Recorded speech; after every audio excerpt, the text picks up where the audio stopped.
حمدا كثيرا طيبا مباركا فيه كما يحب ربنا ويرضاه، والصلاة والسلام على رسول الله وعلى آله وصحبه ومن تبعهم بإحسان إلى يوم الدين. Amma ba'd. Kita bersyukur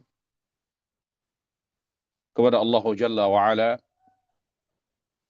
yang telah melimpahkan rahmatnya kepada kita dan menganugerahkan nikmat terbaiknya sehingga kita bisa di atas Islam, di atas iman, kita bisa merasakan nikmat taufik, nikmat sehat, yang dengannya kita bisa senantiasa beribadah dan taat kepada Allah Tabaraka wa Ta'ala.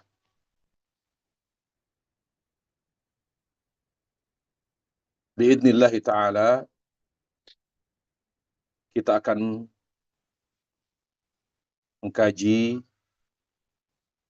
bersama hadis yang ke-26 dari hadis yang tercantum dalam kitab Arba'in Nawawi karya Imam Syarafuddin An-Nawawi rahimahullahu ta'ala. Hadis ini adalah hadis yang sangat agung,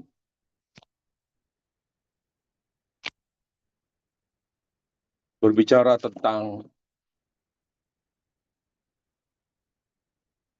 seorang muslim yang tidak boleh menyia-nyiakan kesempatan untuk berbuat baik,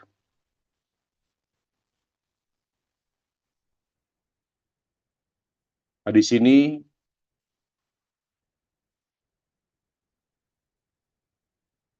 mengajarkan kita semua untuk bisa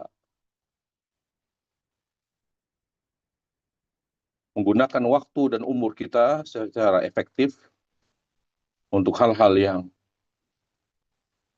bermanfaat dan mendekatkan diri kita kepada Allah Jalla wa'ala. Hadis ini diriwayatkan oleh Imam Abu Hurairah sampai sanadnya kepada Abu Hurairah Abdurrahman bin Sakhar Ad-Dawsi radhiyallahu an, yang merupakan sahabat Rasulullah sallallahu alaihi wasallam yang paling banyak, bahkan terbanyak sahabat yang paling banyak meriwayatkan hadis dari Rasulullah sallallahu alaihi wasallam, meskipun beliau termasuk sahabat yang terlambat ya keislamannya, yaitu masuk Islam pada tahun ke-7 Hijriah.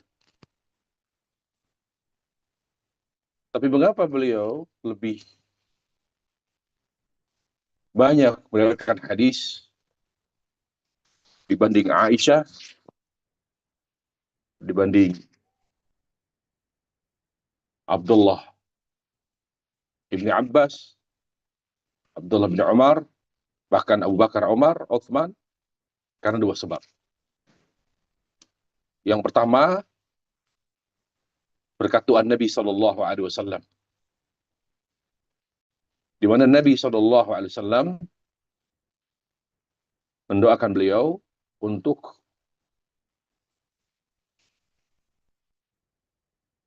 bisa menghafal setiap hadis yang beliau dengar. Tidak satu pun hadis yang sampai kepada beliau kecuali beliau mampu menghafalnya. Jadi berkat doa Nabi SAW, Abu Hurairah memiliki kekuatan hafalan yang luar biasa.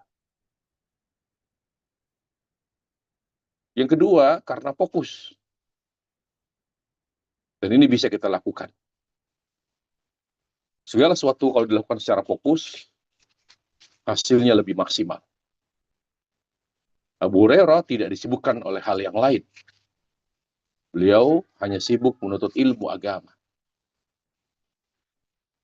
Hanya sibuk menerima riwayat-riwayat hadis dari Rasulullah SAW.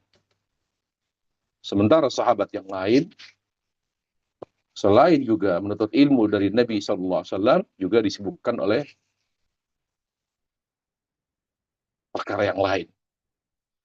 Seperti berdagang, kerja, bercocok tanam, dan lain sebagainya. Dua sebab ini disebutkan para ulama yang menyebabkan Abu Hurairah menjadi sahabat yang paling banyak meriwayatkan hadis dari Rasulullah SAW. Begitu pula dalam hal ilmu. Kalau kita fokus, insya Allah kita akan lebih mendapatkan hasil yang lebih maksimal.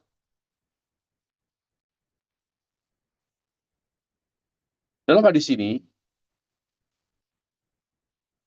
Rasulullah SAW bersabda, "Kullu sulama minan nas, alaihi sadaqatun, kullu yawmin tatla'u fihi syams. Ta'dilu baina ithnaini sadaqah.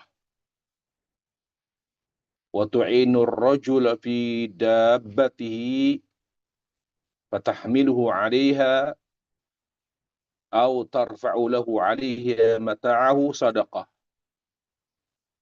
Wal kalimatu at-tayyibatu sadaqah. Wa bi kulli khutwatin tamshiha ila as-salati sadaqah. Wa tumitul adha 'anit tariq sadaqah." Rawahul Bukhari wa Muslim. Rasulullah SAW bersabda, setiap sulama ini ulama berbeda pendapat memaknainya. Ada yang memaknai sulama yaitu sendi, ya, atau apa ya namanya, sendi, ya, setiap sambungan tulang, ya. Ada yang mengartikan sendi, jadi persendian manusia. Jadi yang yang menyatukan antara tulang dengan tulang, ya, al-fasil bainal 'azmain, yang menyatukan antara tulang dengan tulang. Nah, diistilahkan oleh ilmu medis adalah persendian. Ulama lain memaknai sulama dengan tulang. Dengan tulang. Jadi antara satu tulang dengan tulang lain yang terpisah, misalnya tulang jari ini, ya, kita tahu dia bisa bengkok begini antara, ya, tulang bagian atas, bagian tengah sampai bagian bawah dengan tulang telapak tangan, ya. Nah, masing-masing tulang ini disebut dengan sulama. Tapi yang perlu kita bahas bukan itu. Poinnya bukan di situ. Yang kita garis bawahi, poinnya bukan itu. Poinnya adalah Nabi ingin menekankan bahwa sebagaimana pada tubuh manusia ada sekian banyak persendian, ya, belum muncul, ya, jumlah sekitar 360 persendian pada tubuh manusia. Artinya kesempatan manusia untuk bisa bersedekah, berbuat baik setiap hari itu sebanyak 360 kebaikan. yang diistilahkan oleh hadis dengan sedekah. Karena sedekah maksudnya bukan artinya menyalurkan uang, memberikan uang. Bukan itu maksudnya. Sedekah artinya di sini, dalam hadis ini artinya kebaikan. Karena kata sedekah itu di dalam Al-Quran, dalam hadis, digunakan oleh Allah dan Rasul-Nya, maknanya adalah sesuatu yang menjadi bukti kejujuran iman. Sesuatu yang membuktikan kejujuran iman. Jadi tidak harus dengan diartikan dengan sedekah artinya memberikan sesuatu kepada orang lain. Jadi kata sedekah itu artinya lebih kepada sesuatu yang menjadi bukti kejujuran iman. Makanya Allah Jalla wa'ala menggunakan kata sedekah pada kasus, pada perkara zakat. Pada perkara zakat. Sehingga para ulama mengatakan zakat itu sedekah wajib. Padahal kalau kita paham sedekah itu sifatnya sunnah. Jadi kita lebih mengenal sedekah itu yang sifatnya sunnah. Padahal sedekah itu segala sesuatu yang menjadi bukti kejujuran iman. Apa itu? Kebaikan. Amal. Makanya semua kebaikan, semua amal baik disebut sedekah. Ya, ini makna ya dari aspek terminologi, dari segi bahasa, linguistik. Segala sesuatu yang bisa, yang menjadi bukti kejujuran imannya kepada Allah Jalla wa'ala, yaitu amal soleh, maka dia disebut dengan sedekah. Nah, Rasulullah ingin mengingatkan kita agar tidak menyia-nyiakan waktu dan umur kita. Betul-betul kita diminta oleh Nabi alaihissalam memanfaatkan waktu dengan baik, dengan memperbanyak kebaikan, memperbanyak sedekah, ya, memperbanyak sedekah.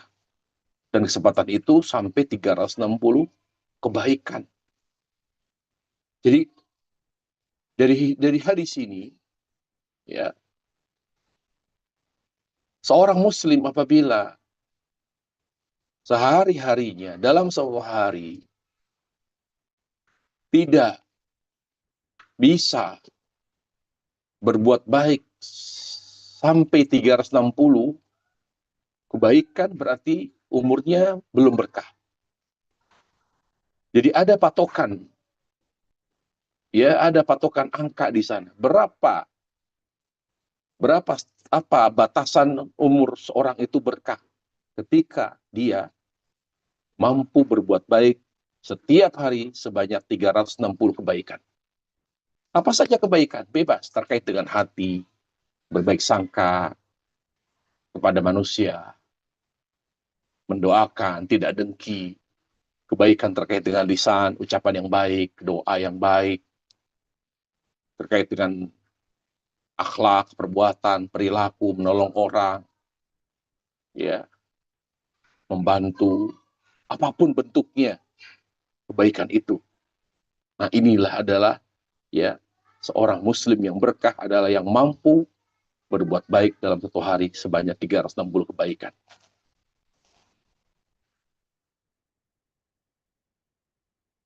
Tetapi ikhwatal iman,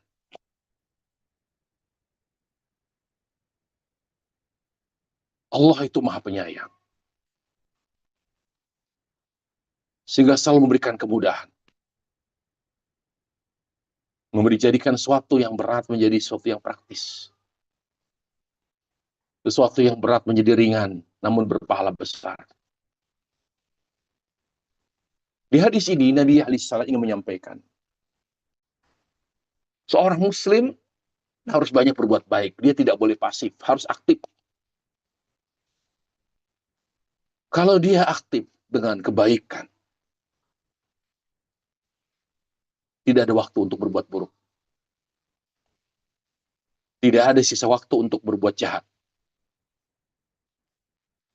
bermaksiat terkait dengan hak manusia. Jadi kalau ada orang tidak sibuk dengan kebaikan, pasti dia akan sibuk dengan keburukan. Begitu. Nah, di hadis ini Nabi Shallallahu Alaihi Wasallam ya ingin menyampaikan dalam riwayat yang lain. Jadi kalau seorang tidak mampu menyibukkan dirinya dengan kebaikan, ya dengan kebaikan sebanyak-banyaknya, maka dia akan sibuk dengan keburukan, kejelekan. Dia akan sibuk dengan keburukan dan kejelekan. Tetapi tidak semua orang bisa seperti itu, apalagi setiap hari. Karena manusia imannya naik turun, mengalami fluktuatif. Bagaimana kalau imannya dalam keadaan menurun? Apakah dia mampu untuk banyak berbuat baik?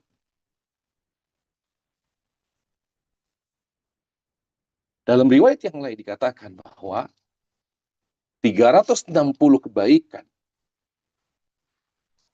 itu bisa diwakili oleh 2 rakaat duha. Bisa diwakili oleh 2 rakaat duha. Ya. Diwakili oleh 2 rakaat duha. Jadi kita para jamaah, kalau kita mengerjakan sholat duha, sama halnya kita berbuat baik sebanyak 360 kebaikan. Makanya di sini para jamaah, para ulama mengatakan, duha adalah sholat sunnah muakkadah. Sholat sunnah yang tidak patut untuk ditinggalkan. Jadi setiap hari seorang muslim dianjurkan mengerjakan sholat duha. Maka dia kalau mampu merutinkan duha, sholat duha, maka dia adalah orang yang baik. Jadi indikator kebaikan seorang muslim adalah ketika dia merutinkan duha. Kata siapa? Kata Nabi SAW. Kata Nabi SAW, setiap hari seorang muslim berkesempatan melakukan 360 kebaikan. Dia bisa berucap yang baik, dia bisa mendoakan, dia bisa menolong orang, dia bisa ini, dia bisa itu. Tapi semua itu bisa diwakili oleh 2 rakaat duha. Berarti kata ulama, Nabi ingin menyampaikan, orang yang baik itu, ya, dia baik, setiap dia berkah umurnya. Dia baik, dia selalu berbuat baik. Ya, meskipun ya mungkin dia tidak dalam bentuk perbuatan, ucapan. Dengan dia mengerjakan sholat duha, maka dia adalah orang yang baik. Dia adalah orang yang baik. Allah jamin para jamaah. Nabi jamin. Dengan kita senantiasa merutinkan duha, apalagi 4 rakaat. Kata Allah Jalla wa'ala dalam hadis kursi, ya ibna Adam, irka'li 4 rakaat. Wahai anak cucu Adam, kerjakan 4 rakaat duha. Kerjakan 4 rakaat duha. Apa manfaat 4 rakaat duha? Allah berfirman, aku akan lindungi kamu dari segala kejahatan dan mara bahaya. Apalagi manfaat 4 rakaat duha? Aku akan mudahkan urusanmu dan penuhi hajat. Allahu Akbar. Dengan mengerjakan 4 rakaat duha setiap hari, Allah akan lindungi kita dari segala mara bahaya, segala kejahatan, dan Allah Jalla wa'ala akan mudahkan urusan kita dan penuhi hajat kita. Dan dari sini pendapat yang sahih dari 3 pendapat ulama, karena ada 3 pendapat ulama dan saya jabarkan masalah duha dalam buku yang saya susun, yaitu Panduan Salat Sunnah, Panduan Lengkap Salat Sunnah. Di sana ada 3 pendapat ulama tentang duha. Ada yang mengatakan duha bid'ah, karena Nabi alaihissalam tidak pernah mengerjakannya. Ada yang mengatakan duha itu bukan salat yang berdiri sendiri, salatun mustaqillah, tetapi dia salat pengganti salat tahajud. Jadi orang yang sudah rutin tahajud tidak perlu salat duha. Kapan dia mengerjakan duha? Ketika dia terluput dari salat tahajud. Dan ini adalah pendapat Syekhul Islam Taimiyah Ibnu Qayyim. Tetapi yang sahih, salat duha bukan salat pengganti tahajud. Dia salat tersendiri. Jadi bisa seorang mengerjakan tahajud dan juga mengerjakan duha. Makanya sunnah muakkadah, ya, sunnah muakkadah, sunnah yang patut untuk kita rutinkan, salat sunnah yang tidak rawatib, pertama witir, yang kedua tahajud, yang ketiga duha. Nah, jadi kita tinggal pilih di hadis ini. Apakah kita mau salat duha atau kita banyak berbuat baik? Kalau tidak berduha, ya berarti banyak berbuat baik. Dengan lisan kita, dengan perbuatan kita, dengan akhlak kita. Kita harus berusaha menjadi orang yang bermanfaat bagi orang. Jadi orang yang bermanfaat itu ya lebih maksimal lagi, lebih sempurna lagi kemanfaatannya bagi manusia ketika dia banyak berbuat baik dan juga duha. Dia baik, berpotensi untuk bermanfaat bagi orang. Jadi orang yang rajin sholat duha, rajin sholat duha, dia akan punya kecenderungan menjadi orang yang bermanfaat bagi orang lain. Perhatikan itu. Karena tidak semua orang bisa punya kecenderungan untuk berbuat baik kepada orang lain. Banyak orang yang pasif, memikirkan diri sendiri. Sholat, ya, beribadah. Jarang orang memikirkan orang lain. Bagaimana misalnya lingkungan yang bersih, bagaimana bergotong royong, bagaimana misalnya memikirkan kebersihan musola, ya, kita lihat masjid atau musola yang tidak terurus.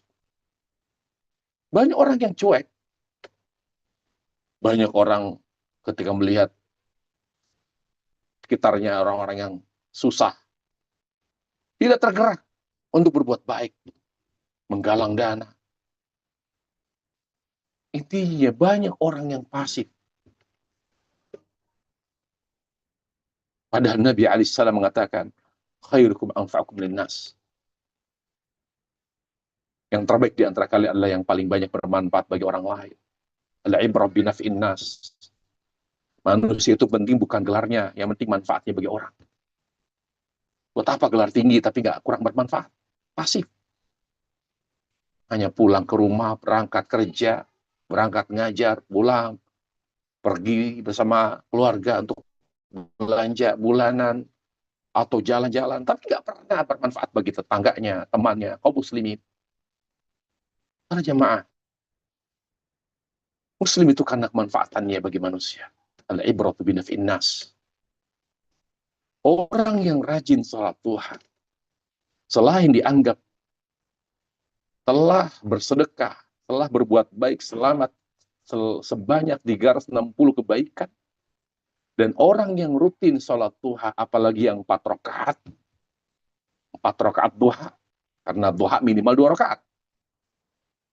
Orang yang mengerjakan sholat duha 4 rakaat, ya, selain manfaatnya tadi, dijaga oleh Allah dari segala mara bahaya, dipenuhi hajatnya, dimudahkan urusannya, maka orang yang rutin sholat duha berpotensi menjadi orang yang baik dan cenderung untuk menjadi orang yang bermanfaat bagi orang. Sekarang mungkin kita belum bisa bermanfaat lebih maksimal. Tapi insya Allah ke depan kita akan lebih banyak bermanfaat lagi bagi orang. Apa saja, senyumkah, memungut sampah, sesuatu yang berbahaya kita ambil, kita tidak diam. Ada paku di tengah jalan, di pinggir jalan, ya akan menusuk kaki ketika berada di trotoar, kita ambil. Ada kulit pisang, ada plastik, ada daun. Banyak orang yang tidak terusik imannya untuk bergerak. Sesuatu yang berbahaya, dibiarkan. Ada kayu di tengah jalan, dibiarkan. Para jemaah. Itu semua kenapa? Fenomena. Banyak kaum muslimin. Fenomena yang menjadikan. Karena kurangnya manusia untuk menjadi orang yang bermanfaat bagi orang. Lebih memikirkan diri sendiri. Dengan duha, dia akan menjadi orang yang telah banyak berbuat baik. Dengan duha, dia akan menjadi orang yang cenderung berpotensi menjadi orang yang bermanfaat bagi orang lain. Nah, di awal hadis, Nabi SAW mengatakan, setiap hari, setelah terbitnya matahari, tatlu'u fihi syams. Manusia memiliki kesempatan yang banyak untuk berbuat baik, untuk bersedekah. Pada bagian awal, hadis ini kita jelaskan terkait dengan matahari, karena di situ Nabi mengatakan, tatlu'u fihi syams. Matahari terbit, jadi matahari yang bergerak. Dari hasil penelitian, walaupun tidak bersifat qat'i, pasti, tapi kuat dugaan secara dalil bahwa yang mengitari bumi itu matahari, bukan bumi yang mengitari matahari. Tapi mataharilah yang mengitari, yang mengelilingi bumi. Ya, mataharilah yang mengelilingi bumi. Bukan bumi yang mengelilingi matahari. Apa dalilnya? Dalilnya, yang pertama hadis ini. Yang kedua ayat. Dalam banyak ayat Allah mengatakan matahari itu bergerak. Wasyamsu tajri. Matahari itu berlari. Bahkan ilmuwan mengatakan matahari itu ya berputar ya mengelilingi bumi, kecepatannya itu 400 juta kilo, 400 ya 400.000 kilometer per jam. 400.000 kilometer per jam. Itu estimasi yang disebutkan oleh para ilmuwan. Kemudian juga Surah Al-Kahfi jelas mengatakan, wasyamsu idza tala'at tazawur an kahfihim dzatal yamin wa idza gharabat. Ada 4 perbuatan yang disebutkan kepada matahari. Terbit, ya, tazawur an kahfihim, tenggelam. Jadi di sini di Al-Kahfi ada 4 perbuatan yang disebutkan kepada matahari. Kemudian juga surah, ya, dalam surah Sad dikatakan tawarat hatta tawarat bil hijab. Hatta tawarat bil hijab. Sehingga matahari itu tawarat. Ya. Makna tawarat artinya mengelilingi bumi. Tambah hadis Abi Dzar, dan kita harus percaya. Di sini kita tidak perlu memainkan. Jadi dalam ilmu alam pun kita lebih mengacu pada dalil. Dalam hadis Abi Dzar riwayat Bukhari Muslim, Rasulullah SAW bertanya kepada sahabat, "Atadri aina tadhhabu hina gharabatis syams?" Apakah kalian tahu kemana matahari itu pergi setelah dia tenggelam? Lalu sahabat menjawab, Allah wa Rasul alam. Allah dan Rasulnya lebih tahu, kami nggak tahu. Kemana matahari pergi setelah dia tenggelam? Lalu kata Nabi alaihissalam, matahari setelah tenggelam, dia pergi menghadap Allah untuk sujud. Jadi dia tidak langsung menyinari bumi yang belahan yang lain. Dalam hadis Abi Dzar disebutkan bahwa Nabi mengatakan, matahari setelah tenggelam, dia tidak langsung menyinari belahan bumi yang lain. Tetapi dia pergi menghadap Allah. Dhahabat ilallah. Dia pergi menghadap Allah. Lalu sujud. melaporkan apa yang telah dia lakukan, yaitu menyinari bumi. Setelah selesai, ya Allah, aku telah menjalankan perintahmu untuk menyinari bumi.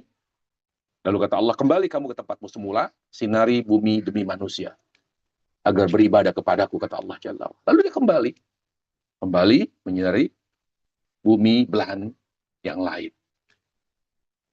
Bagaimana kita memahami dengan akal di situ? Dengan alat apa kita mengukur? Dengan alat apa kita bisa mengetahui matahari itu ternyata dia berpindah dari satu tempat ke tempat yang lain, bahkan pergi menghadap Allah.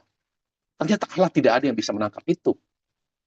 Jadi kita dalam hal ini beriman bahwa yang mengelilingi matahari, yang mengelilingi bumi itu matahari, bukan matahari yang mengelilingi bumi. Sampai nanti ada dalil yang jelas yang mengatakan bahwa bumi lah yang mengelilingi bumi. Karena banyak sekali dalil dari Al-Quran dan hadis yang menyebutkan matahari lah yang bergerak, mengelilingi bumi, pergi menghadap Allah, lalu dia kembali lagi. Hadis Abi Dzar sangat jelas sekali. Nah ini faedah terkait dengan ilmu alam, ya, yang disebutkan dalam hadis ini. Kemudian Rasulullah SAW mengatakan, salah satu kebaikan yang bisa kamu lakukan setelah matahari terbit, ta'dilu baina tsnaini shadaqah. Ya, ta'dilu baina tsnain. Mendamaikan dua orang yang sedang berkonflik. Kata adil, para jamaah, rahimani wa rahimakumullah. Adil itu artinya menempatkan sesuatu pada tempatnya. Kata adil di sini maksudnya adalah tuslih, mendamaikan. Perhatikan para jemaah, terkait dengan mendamaikan dua kubu, dua orang yang sedang bermasalah atau berkonflik. Perhatikan, kita bisa mendamaikan dua orang yang sedang berkonflik apabila ya, apabila kita tidak mengetahui mana yang salah dan mana yang benar. Itu mendamaikan. Mendamaikan. Tetapi kalau ada salah satu yang kita ketahui dia salah,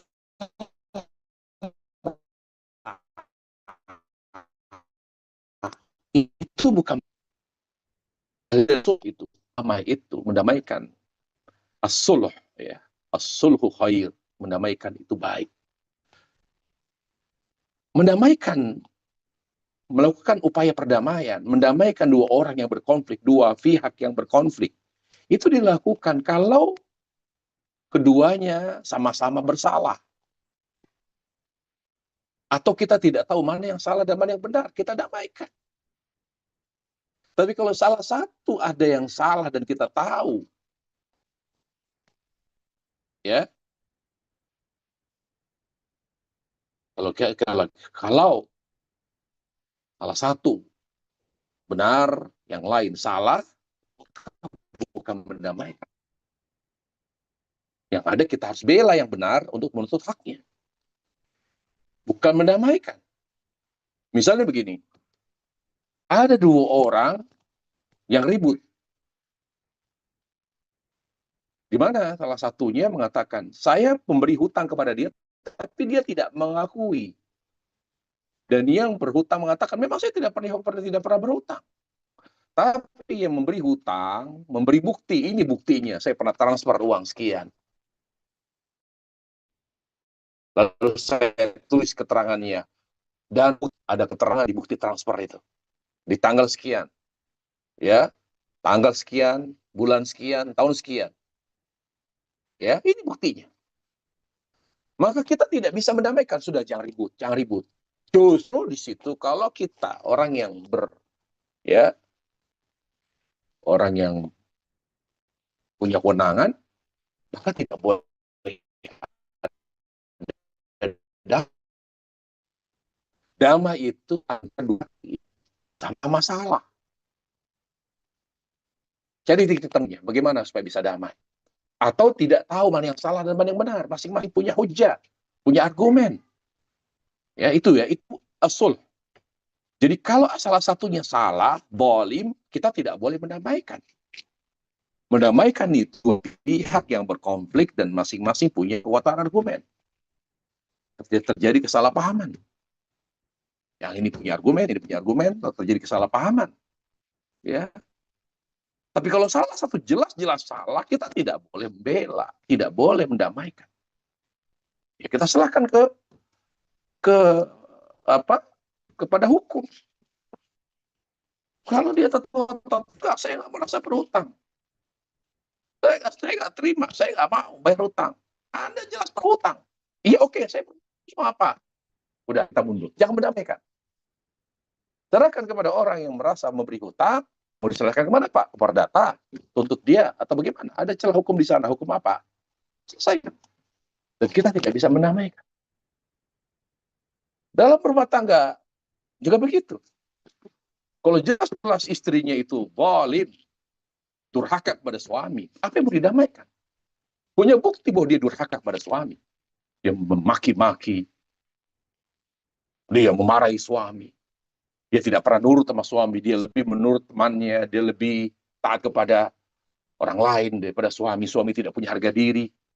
Ini salah, apa yang mau didamaikan? Atau suaminya seperti itu, dia sering memaki-maki, melakukan KDR. Kemudian istrinya bilang, tolong saya. Apa yang mau didamaikan? Ini yang salah suaminya. Dia punya bukti istrinya. Ini loh, sering melakukan KDR. Tidak memberi nafkah. Ini loh, begini dan sebagainya. Kalau jelas buktinya kuat, salah satunya adalah yang salah, nggak ada damai. Apa yang mau didamaikan? Nggak ada. Yang jelas dia mengakui kesalahan, selesaikan kesalahannya. Kalau tidak diselesaikan kesalahannya, nggak akan ada damai. Percuma. Jadi para jemaah sekalian, ketika dalam suatu masalah terjadi konflik di antara dua pihak, dua orang, suami istri kah, dua orang, apapun, ya, lalu salah satunya memang salah, tapi tidak mau mengakui kesalahan, nggak akan ada perdamaian, nggak akan ada islah, tidak akan ada. Kita mau coba mendamaikan, membuat rumah tangga itu menjadi akur, nggak akan bisa, karena tidak mengakui kesalahan. Padahal jelas-jelas salah. Di situ kita siapapun tidak akan bisa masuk. Sampai pengadilan kan ada namanya mediasi. Ketika terjadi perceraian, nanti ditanya, apa alasan Anda menggugat cerai? Apa alasan Anda menggugat pisah, wahai istri? Begini, kesalahannya apa? Fatal, syar'i, ya fatal secara syarat, gimana? Harus dipastikan salah. Apalagi wanita. Jelas ada ancaman dari Nabi alaihissalam. Kalau dia berani menggugat pisah kepada suaminya tanpa alasan dan sebab syar'i, haram baginya mencium surga. Nggak main-main. Ya. Keras sekali ancamannya bagi seorang wanita yang berani menggugat pisah suami. Nah ini tadi, ya, ini belajar dari hadis ini bahwa kita tidak mungkin mendamaikan dua pihak yang berkonflik, bertikai, kalau salah satunya salah. Tapi kalau terjadi keributan karena kesalahpahaman, bukan karena salah satu pihak berbuat zalim, nah disitulah kebaikan. Kita jangan diam, damaikan. Misalnya di jalan, ya, ya mungkin karena tidak sengaja, lalu tiba-tiba langsung gak cuma salah satu orang, kita tidak boleh dipisahkan, selesaikan saja. Terjadi misalnya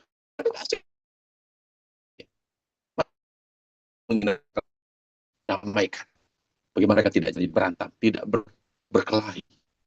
Ini sedekah. Mendamaikan dua orang yang akan berkelahi, dua orang yang berkonflik. Itu adalah kebaikan besar, kata Nabi SAW. Kemudian kata Nabi SAW, "Watu'inu rajul fi dabatihi." Engkau menolong orang. Ya.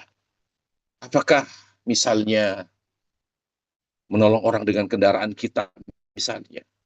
Fatahmilu 'alaiha, memberikan tumpangan misalnya. Kita lihat ada orang yang ini orang baik,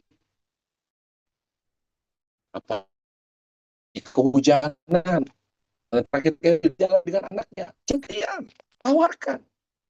Dan tidak ada indikator atau indikasi orang jahat. Kita berhenti. Bapak, Ibu, silakan. Kasihan anak-anaknya hujan-hujanan. Ayo naik. Itulah kita para jemaah. Kita harus peka, punya kepekaan. Punya kepekaan sosial, kepedulian sosial. Watu'inur rajul fi dabatihi.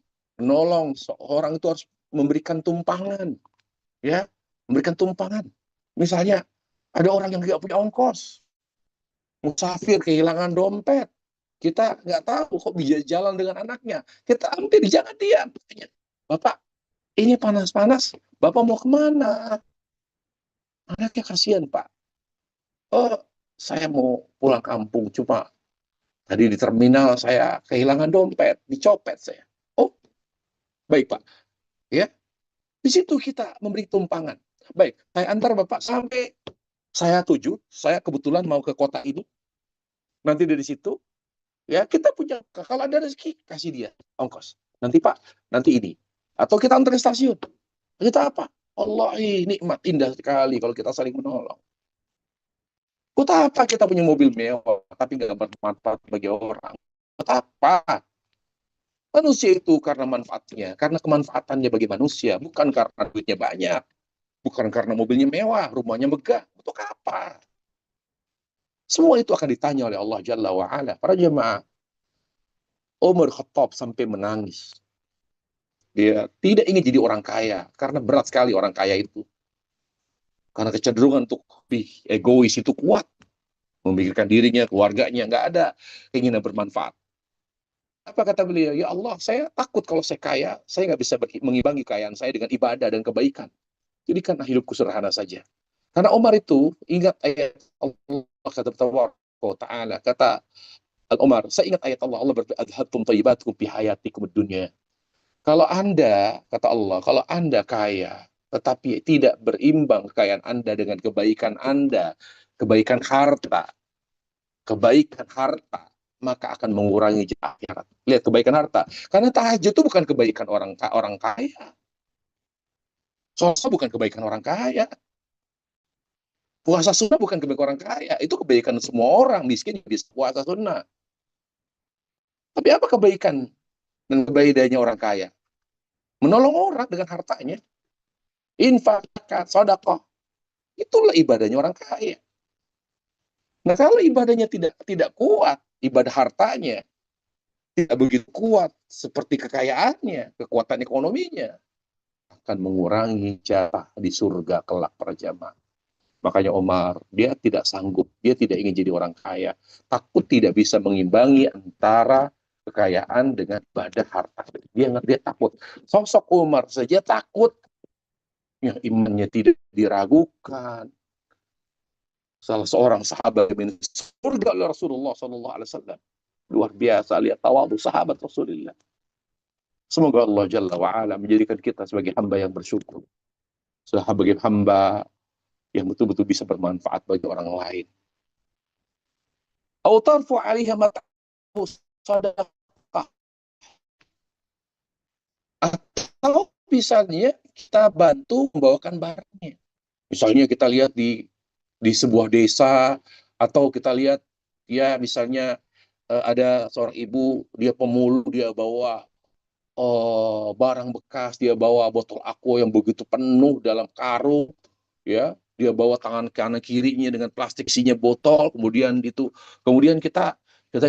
sedang bawa mobil atau sedang naik motor, kemudian kayak kita lihat itu semalam misalnya, kita hampir ibu mau kemana, ya mungkin kalau kita bawa orangnya nanti barangnya tinggal, ya bisa jadi misalnya ibu mau kemana, nanti saya bawa ibu, ya, atau apapun bentuk kebaikan kita.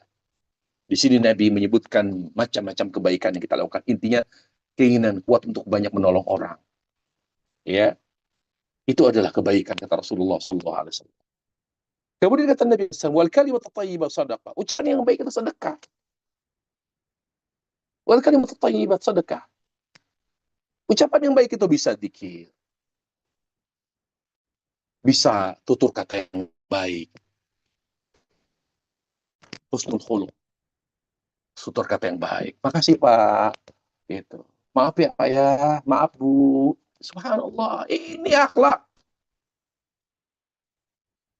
sopan santun, tutur kata yang baik, gak perlu mencaci maki, gak perlu marah, caci maki. Kalau salah minta maaf.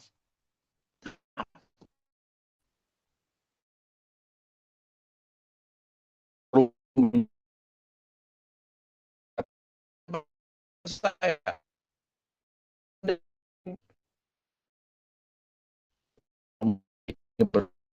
bagi orang, jangan mencaci orang yang salah. Kalau kita salah, kita minta maaf. Wal betul thayyibat, manfaatkan itu celah untuk mendapatkan pahala. Jangan sia-siakan sedikit pun waktu kita kecuali untuk berbuat baik. Kita bisa berbuat sekarang dengan ucapan yang baik. Nah, dapat pahala. Jadi Muslim itu tidak pernah menyediakan waktu kecuali untuk mendapatkan pahala. Karena hidup dia untuk akhirat, bukan untuk dunia. Beda kalau kita orang kafir. Ingatkan diri kita ya para jamaah yang Allah. Kita ini Muslim. Hidup kita untuk mendapatkan pahala akhirat. Hidup kita untuk bagian akhirat. Jadi jangan sia-siakan ya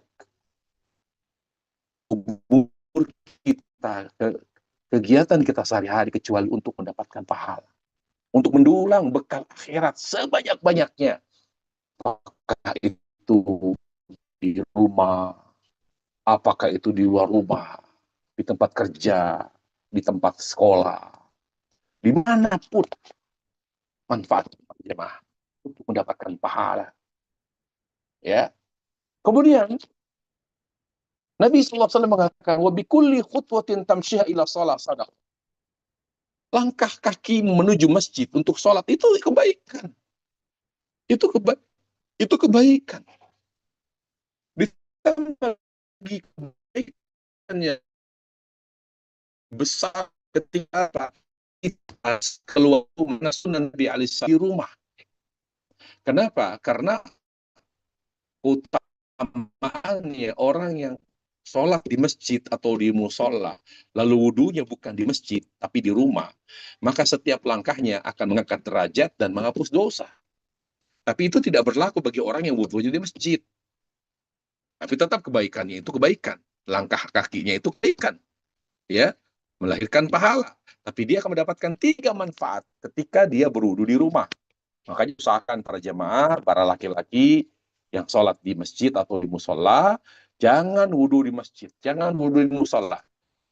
Maka kalau kita berangkat ke musola atau ke masjid untuk sholat dan sudah wudhu dari rumah, kita mendapatkan 3 pahala, dihapus dosa kita setiap langkahnya, langkah kaki kita, diangkat derajat kita oleh Allah Subhanahu wa Ta'ala. Kata Nabi SAW, ya, man tatahhara min baiti thumma yakhruju ila shalah. Thumma yakhruju ila shalah. Tidaklah seorang berwudu di rumahnya, kemudian dia keluar menuju masjid untuk salat, maka setiap langkahnya kata Nabi, illa rafallahu bi darajah. Lam yukhrijhu ila shalah, lam yakhtu khutbatan. Jadi dia pergi masjid setelah dia berwudu di rumah, tidak dia pergi ke masjid kecuali untuk sholat, maka tidaklah dia melangkahkan kakinya kecuali setiap langkahnya akan Allah angkat derajatnya dan Allah hapus dosa-dosanya. Allah hapus dosanya. Ya. Nah ini. Tapi ada persoalan yang dibahas oleh para ulama. Tentang apa? Tentang seorang yang pergi ke masjid lalu berniat itikaf.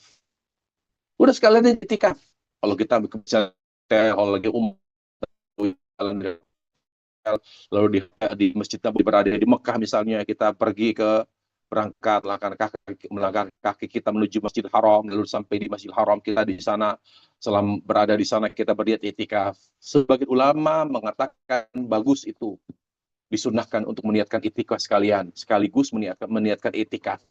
Tetapi oleh ulama lain dikatakan itu pendapat yang lemah. Kenapa? Karena itikaf itu tidak hanya berada di masjid, menetap di masjid, I'tikaf itu disyariatkan oleh Nabi ya di akhir hayat beliau adalah untuk mencari Lailatul Qadar, bukan sekedar berada di masjid. Jadi tidak disyaratkan i'tikaf di masjid manapun, walaupun Masjidil Haram, kalau hanya menetap atau berada di masjid. Karena i'tikaf itu syariatul i'tikaf li ajli li tahari Lailatul Qadar. Karena i'tikaf itu disyariatkan ya untuk mendapatkan Lailatul Qadar. Makanya Nabi alaihissalam dalam hadis riwayat Bukhari Muslim, beliau pertama i'tikaf di awal Ramadan. Kemudian tahun berikutnya i'tikaf di pertengahan Ramadan. Di akhir hayat beliau i'tikaf di akhir Ramadan. Ternyata Lailatul Qadar itu ya berpotensi terjadi di akhir Ramadan, di 10 hari terakhir dari malam 21 sampai malam 29. Nah, makanya Nabi di akhir hayatnya beliau hanya i'tikaf di 10 hari terakhir. Jadi kita jangan pernah meniatkan sesuatu yang tidak ada tuntunannya dari Nabi SAW. Karena seketika berada di masjid untuk berjam, jangan niatkan i'tikaf. Karena tidak ada tuntunan dari Nabi SAW. Karena i'tikaf itu hanya disyaratkan pada 10 hari terakhir Ramadan. Tidak ada i'tikaf. Jangankan hari biasa, bulan biasa. Awal Ramadan tidak ada i'tikaf. Awal pertengahan Ramadan tidak ada i'tikaf. I'tikaf itu hanya di akhir Ramadan. Tujuannya satu, ya, adalah untuk meraih keutamaan Lailatul Qadar. Nah, ini permasalahan yang perlu kita singgung. Terakhir, kata Nabi alaihissalam, wa tumitul adha 'anit tariq sadaqah. Tumitul adha 'anit tariq sadaqah. Menyingkirkan sesuatu yang mengganggu dari tengah jalan, maka itu adalah kebaikan, adalah sedekah. Kata imatah, tumitul adha 'anit tariq. Menyingkirkan sesuatu yang mengganggu dari jalan, dari tengah jalan, dari pinggir jalan atau trotoar. Ini adalah suatu kebaikan. Mentumitul adha, menyingkirkan ya sesuatu yang berbahaya, sesuatu yang mengganggu. Apapun itu yang mengganggu pengguna jalan, itu adalah suatu kebaikan. Nah, pertama ya, pertama mengganggu, sesuatu yang mengganggu, sesuatu yang membahayakan. Yang membahayakan, yang maksud sini adalah membahayakan secara konkret. Demikian pula dari jalan yang real, jalan-jalan yang tempat orang melalui, tempat orang lalu. Maka ya ikhwatal iman, hadis ini adalah dalil orang yang membiarkan ada sesuatu yang membahayakan di jalan dan tidak menyingkirkannya dan tidak mengambilnya, padahal membahayakan. Misalnya ada balok jatuh dari truk gitu, balok gede begitu. Kemudian memang saat itu sepi, tidak ada kendaraan yang lari kencang, tapi kita diam. Berarti kita adalah orang yang tidak bermanfaat. Imannya lemah. Karena Nabi SAW hadis yang lain, iman itu memiliki sekian cabang. 70 sekian cabang. Wa adnah imatatul ada anit tariq. Yang paling ringan, yang paling rendah cabang iman, menyingkirkan sesuatu yang membahayakan dari jalan ke pinggir jalan. Ini penting ya ikhwatal iman. Bukan hanya menolong orang. Menjaga nyawa orang dari agar mereka tidak terancam nyawanya, itu adalah kebaikan. Bagaimana kalau ada seorang wanita naik motor kencang, kemudian dia tiba-tiba menabrak balok itu, jatuh, dia bawa anak, lalu terjadi kecelakaan, lalu mati. Kenapa kita tidak selamatkan? Kita tidak ambil balok itu. Apa saja. Jangan menyia-nyiakan kebaikan. Ada celah untuk berbuat baik, lakukan. Seorang muslim itu cerdas. Dia tidak pernah menyia-nyiakan kebaikan sekecil apapun, karena dia tahu hidupnya untuk mendapatkan bekal akhirat. Ya, ini penting. Kemudian apa lagi? Kita ini harus membuat pengguna jalan itu nyaman. Maka orang yang parkir sembarangan, berarti dia bukan orang yang punya kepekaan sosial. Dia tidak akan mungkin menjadi orang yang bermanfaat. Bagaimana hak orang di kok udah gang kecil dia parkir di situ. Jalannya sempit, dia parkir. Parkir mobil di situ atau motornya sudah gitu nyilang. Sampai orang mau lewat itu susah. Bagaimana kita bisa bermanfaat para jemaah? Tapi kalau saya sekedar apa iya hanya memakai apa kita oh ini kan gang sempit ya. Kalau saya berhenti, nanti orang akan mengalami mengganggu kelancaran mereka untuk melewati jalan ini. Saya jangan di sini deh parkirnya. Saya ingin dapat pahala. Saya ada keperluan untuk beli sesuatu, tetapi parkirnya sulit. Cari tempat parkir, cari minimarket yang ada parkir, bayar nggak apa-apa. Walaupun agak jauh jalan. Wallahi kita tidak berbuat baik, tapi kita tidak ingin mengganggu pengguna jalan. Saya nggak apa-apa, saya salah. Saya jalan, saya maju beberapa meter mencari tempat ya parkir, lalu saya kembali jalan untuk beli sesuatu atau karena ada apa gitu. Kalau itu kita lakukan pahala kita. Padahal kita tidak berbuat baik. Tapi bagi Rasul itu kebaikan. Anda tidak mengganggu pengguna jalan.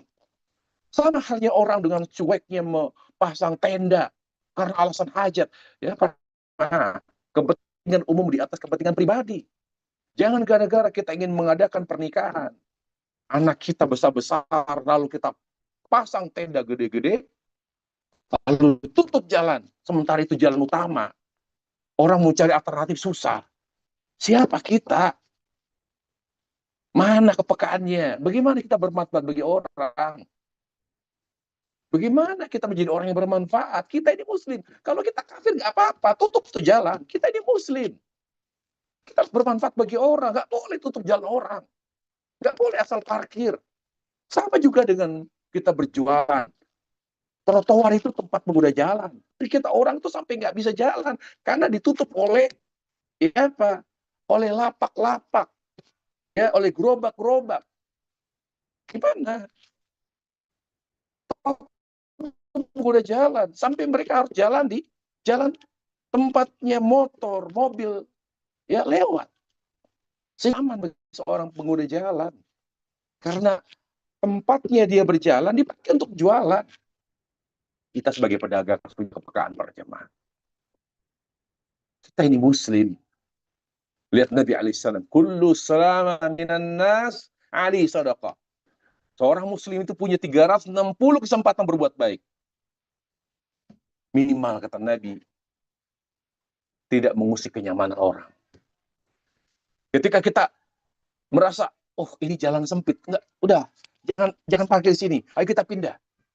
Kepekaan kita, ketidaknyamanan kita, mengambil hak orang, itu kebaikan. Bukan hanya berbuat baik. Tolong diperhatikan. Ketidaknyamanan kita, menggunakan hak orang, itu kebaikan, kata Nabi alaihissalam. Wa tumitul ada'anit tariq.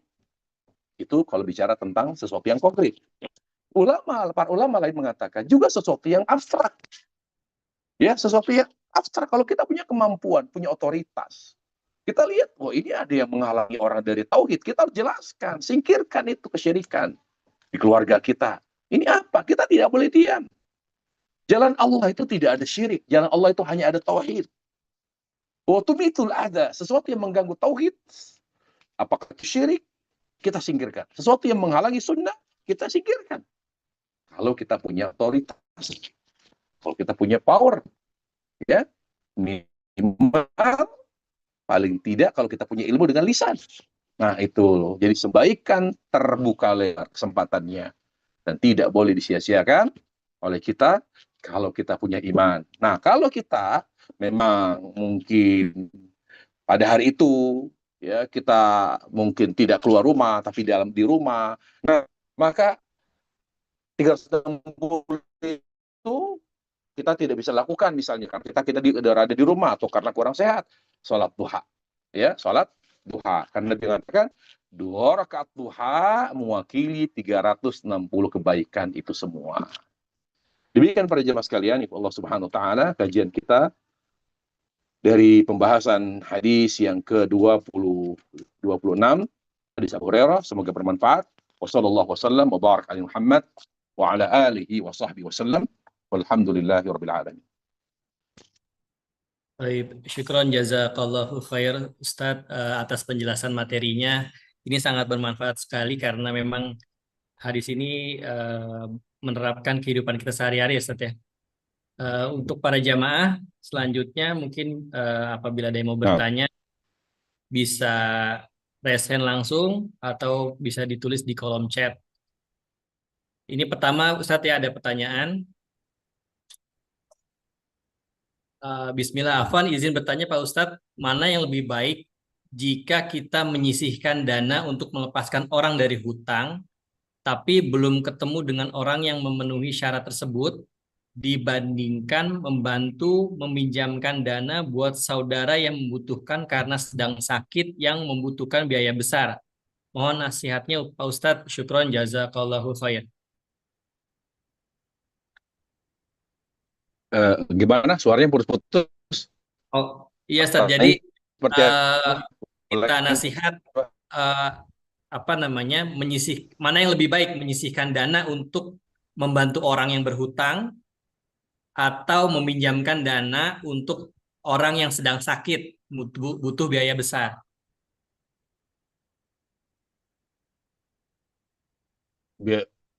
Oh, yang sakit ya, Iya, kita utamakan mereka yang sakit. betul. Jadi orang yang sehat membutuhkan dana, ada yang lagi yang butuhkan dana karena dia sakit. Perjalanan sekalian, kita paham maqasidus syariah, ya, ada namanya 5 tujuan dihadirkannya syariat Islam. Yang pertama agama. Agama nomor 1, yaitu tauhid. Makanya dilarang syirik oleh Allah Jalla wa'ala. Makanya nggak berlaku tuh nyawa, bisa hilang, nggak apa-apa kita harus tewas di medan perang demi menegakkan tauhid. Jadi dikorbankan nyawa. Padahal nyawa itu mahal, nyawa musuh mahal. Tapi demi agama, demi tauhid, maka kita boleh mengorbankan harta, nyawa. Makanya agama nomor 1. Kemudian yang kedua apa? Yang kedua adalah nyawa. Nyawa nomor 1. Kalau dia yang butuh itu apa? Dia butuh karena punya hutang. Dia butuh kita sisihkan uang untuk meminjamkan uang. Dia butuh apa? Dia mungkin karena ada keperluan. Tapi kan tidak terancam nyawanya. Dia tidak sakit. Jadi yang pertama adalah agama yang kita utamakan. Agama. Jadi kepentingan agama di atas segalanya. Kita harus jaga agama. Makanya orang nggak boleh gara-gara miskin lalu dia melakukan pesugihan. Nggak boleh. Dia korbankan tuh tauhidnya. Demi dia ingin mendapatkan keberkahan, ingin diberikan rezekinya, dia datang ke makam keramat. Dia minta-minta kepada wali, ya Syekh, mudahkan rezekiku ya Allah, demi mendapatkan jodoh. Dia datang ke makam keramat, dia berdoa. Nggak boleh. Buat apa gitu loh. Dia korbankan agamanya demi mendapatkan rezeki yang berlimpah, demi mendapatkan rezeki. Harta itu nomor sekian. Jadi yang pertama agama nomor 1, yang kedua adalah nyawa. Ya, ya. Makanya narkoba segala yang merupakan Allah Jalla wa'ala. Kemudian ya Allah syariatkan nikah. Maka lebih dari 1 laki-laki silakan nikah, Allah izinkan demi menjaga nasab. Menjaga nasab. Tidak boleh ada zina. Kemudian apa baru yang terakhir? Harta. Menjaga harta. Ini dia punya utang atau dia punya kebutuhan, dia kan duit, tapi ini sakit. Maka didahulukan apa? Berdasarkan ilmu maqasid, ilmu disyariat dihadirkannya, tujuan disyariatkannya Islam, maka didahulukan mereka yang sakit. Yang lain saya bilang maaf nanti lain waktu saya insyaallah saya bantu dulu, sakit dulu. Demikian Allah a'lam. Baik, syukran jazakallah khair Ustadz untuk jawabannya, semoga menjawab penanya. Kemudian ada pertanyaan lagi Ustadz. Assalamualaikum warahmatullahi wabarakatuh. Semoga Allah Ta'ala senantiasa Assalamualaikum. menjaga Ustadz dan keluarga. apakah Amin. boleh kalau dalam sholat duha itu berdoa memohon rezeki atau memohon kesehatan dan tetap dengan niat menjalankan ketaatan kepada Allah Ta'ala? Barakallahu fiik.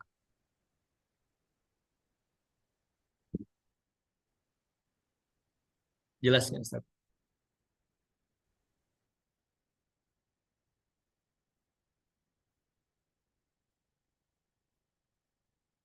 Tadi suaranya putus, tapi saya udah nangkep pertanyaannya. Baik. Jadi setelah sholat duha, bukan waktu mustajab.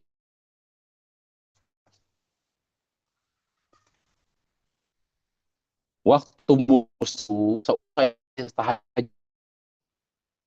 Jadi meminta dimudahkan Tuhan kita hantalah seusai tahajud di waktu sahur. Tapi kalau sesekali kita berdoa setelah duha, boleh. Karena setelah sholat duha, mendekatkan diri kepada Allah Jalla wa'ala dengan duha, lalu kita berdoa, boleh. Boleh-boleh saja. Tapi jangan menjadi suatu keharusan, menjadi suatu rutinitas, ya, menjadi suatu kebiasaan.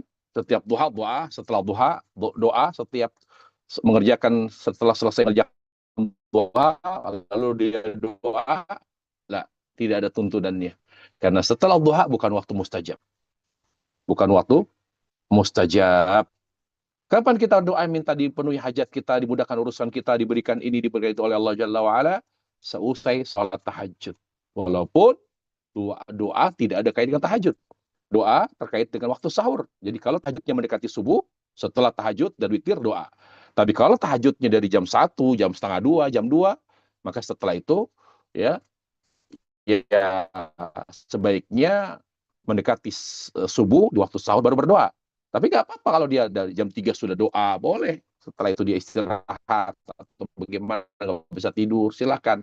Tapi doa mustajab itu waktunya waktu sahur di sepertiga malam terakhir. Tidak ada dalil yang menyebutkan bahwa seusai duha adalah waktu mustajab. Yang kita carikan dari doa bukan doa doang, tapi kan mustajabnya. Iya kan? Bukan sekedar doa. Nah, kita ingin doa kita diijabah oleh Allah, maka carilah waktu mustajab. Nah, waktu mustajab itu bukan selesai doa, bukan setelah duha. Bukan setelah duha, karena yang ada duha, setelah duha itu kita berzikir yang Nabi ajarkan, Rabbighfirli wa tub alayya innaka antat tawwabur rahim selama 100 kali, sebanyak 100 kali. Jadi setelah duha 2 atau 4 rakaat, lalu kita salam, ya, lalu kita berucap Rabbighfirli wa tub alayya innaka antat tawwabur rahim, Rabbighfirli wa tub alayya sebanyak 100 kali. Jadi nggak ada doa. Ya, tapi kalau sekali-kali ingin doa boleh. Wallahu a'lam. Baik, syukran jazakallahu khair Ustaz atas jawabannya. Semoga bisa menjawab penanya langsung. Pertanyaan selanjutnya silakan para jamaah apabila ada yang ingin bertanya bisa raise hand atau bisa tulis di kolom chat. Eh, ini pertanyaan dari Ana, Ustaz. Eh, kalau memang ada konflik di keluarga kita, Ustaz, apa namanya? Kita itu sebagai kita di sini saudara ya, bukan bukan orang tua gitu. Apakah kita ada kewajiban untuk membantu dalam menyelesaikan konflik atau kita ya lepas tangan aja gitu, Ustaz? Tidak. Yang pertama,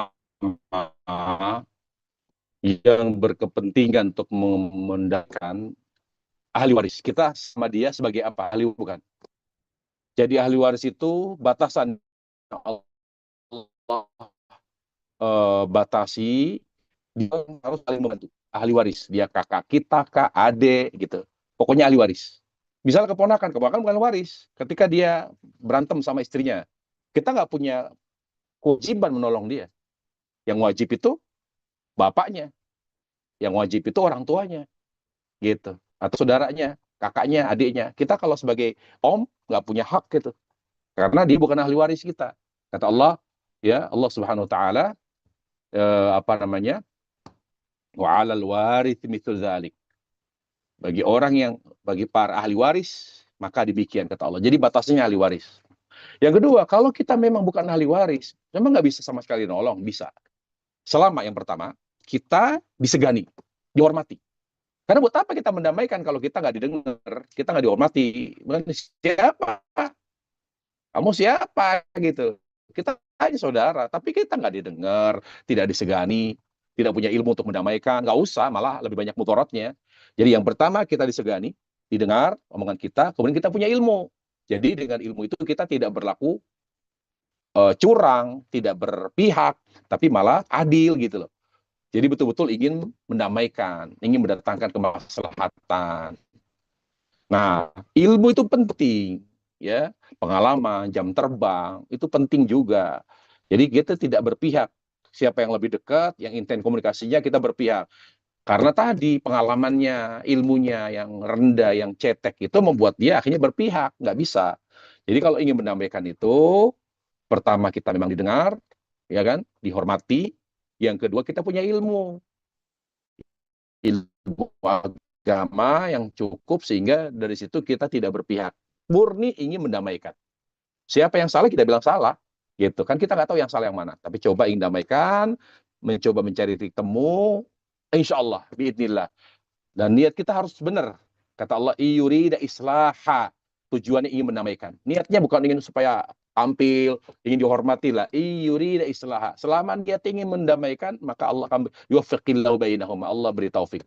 Niatnya harus diluruskan ketika mendamaikan orang. Seperti itu. Allahu Baik, a'lam. syukur Ustaz. Jazakallah khair Ustaz. Jawabannya sangat bermanfaat sekali. Baik, para jamaah silakan, ada lagi yang mau bertanya? Mungkin belum ada lagi Ustaz ya. Jadi waktu juga udah tinggal 5 menit lagi Ustaz. Baik. Berarti kita akhiri majelis kita. Semoga Baik. Allah Subhanahu wa taala memberkahi majelis kita di pagi hari ini dan kita senantiasa diberi taufik oleh Allah Subhanahu wa taala. Ada pertanyaan apa ini? Oh, ada Bolehkah satu seorang lagi. kakak yang tidak apa tadi? Bolehkah seorang Di chat. kakak yang tidak menikah Ya, ya. menghibahkan semua hartanya hanya ke salah satu adik kandungnya saja, walaupun sebenarnya punya lebih dari satu saudara kandung? Syukron Pak Ustaz. Boleh. Seorang kakak boleh menghibahkan seluruh hartanya untuk kepada salah seorang adiknya saja. Boleh. Karena yang wajib adil itu dalam hibah orang tua. Kalau orang tua menghibahkan suatu deal. Jadi boleh misalnya, adik saya ini paling saya, banyak bantu saya, sementara saya belum nikah. Ya, dia mungkin perawan tua, wanita karir, lalu dia merasa dia sampai umur sudah tua, hampir 45, 50, 45, 50, dia belum nikah juga. Lalu dia berniat ingin memberikan hartanya seluruhnya kepada salah seorang adiknya yang selama ini mendampingi dia, banyak bantu dia, itu boleh. Dan itu tidak termasuk dhalim. Boleh. Karena tidak ada kewajiban berlaku adil bagi seorang kakak. Yang wajib berlaku adil berdasarkan hadis Nu'man bin Bashir, karena ayah Nu'man bin Bashir pernah datang ke Nabi alaihissalam, dia mengatakan, ya Rasulullah, saya ingin memberikan sebidang kebun kurma yang saya punya untuk Nu'man.